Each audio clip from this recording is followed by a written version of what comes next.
for all z belonging to complex number c on the curve c1, which is represented by this equation mod z equals to 4, let the locus of point z plus 1 by z be another curve c2. Then we have to find number of points of intersection between c1 and c2. So basically, the first curve c1 is mod z equals to 4. So this will represent all the points on a circle with center at origin and radius 4 unit. And if z1 is a point on curve c1, then we need to figure out what will be the locus of points z plus 1 by z. That means if z1 lies on curve c1, then we have to find the curve on which all these points z plus 1 by z will lie. So see, if z is a point on this circle, right? If mod z is 4, then we can always take z in Euler's form as, in Euler's form, complex number z is r e iota theta. So we can take z as modulus of z is 4, so 4 into e raised to iota theta. And for different values of theta, we'll get all the points on this circle mod z equals to 4. Now, we need the first locus is obviously straightforward. It is a circle. We need to identify the second locus, and then we need to plot the graph of those two and identify the number of points of intersection. So let us say omega is the complex number, which is representing omega is this complex number z plus 1 by z, right? Now, if I want to find locus of this point omega, then write omega as x plus iota y, and then we have to find some equation in x and y, right? So if omega is z plus iota z, in place of omega, we can write x plus iota y, and z plus 1 by z, z is 4 into e raised to iota theta, 1 by z will be 1 by 4 into e raised to minus iota theta, right? Now, e iota theta means cos plus iota sine. So this first term will be 4 into cos theta plus iota sine theta, and the second term will be e raised to minus iota theta means cos theta minus iota sine theta. So this is the complex number x plus iota y.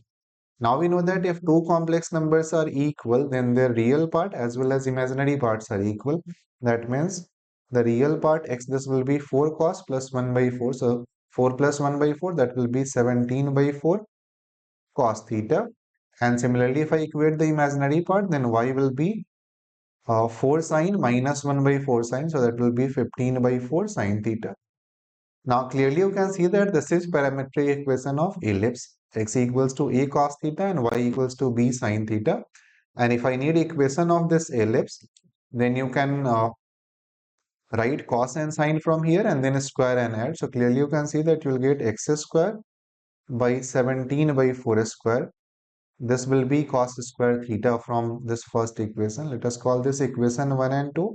So if I need equation of ellipse in Cartesian form, then separate sine and cos and then square and add. So x square by 17 by 4 square, that will be cos square, and sine square will be y square by 15 by 4 square, and sine square plus cos square, that will be 1. So this is the equation of ellipse that we are getting, right? So this is your curve C2, right? Curve C2 is the ellipse, and because A is more than B, this ellipse will have major axis along x-axis. And the second curve C2, this was the first curve C1, this was mod z equals to 4.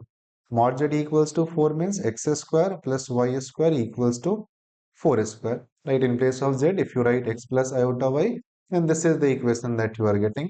So now we have one circle and one ellipse, and we need to identify at how many points these two curves are going to intersect. So let us plot their graph. The circle is x square plus y square equals to 4. So it will have center at origin and radius 4 unit. This is our x-axis and this one is y-axis. So this is the circle that we are getting. Now for ellipse, you can see that for circle radius is 4 unit, and for ellipse the vertex is at 17 by 4. So it will be passing through this point, right? That will be one point on major axis of the ellipse, one vertex. And this number 15 by 4, this is the point where it will touch, it will intersect y-axis, right? When x is 0, y will be 15 by 4, which is less than 4. So the ellipse is passing through these 2 points. right? Ellipse, the graph of that ellipse will be something like this, right? This is the ellipse that we are getting. And as you can see that these two curves are intersecting at 4 points. The question was that at how many points these two curves will intersect. So clearly these two are intersecting at 4 distinct points, and therefore the number of points of intersection between C1 and C2, that will be 4, and hence the correct answer for this problem is first option, right? So this was you can say an interesting problem where first we had to identify the locus of this point z plus 1 by z, where z is a point on curve C1. So in order to identify that locus, let us say z plus 1 by z is omega. Replace omega with x plus iota y, and then by equating the real and imaginary part, we got these two equations. Now these are parametric equation of ellipse, and in order to get the equation of ellipse, you can square and add these two equations, find sine and cos theta, and then square and add. Finally, we are getting 4 point of intersection between these two curves, and therefore the correct answer for this problem will be first option.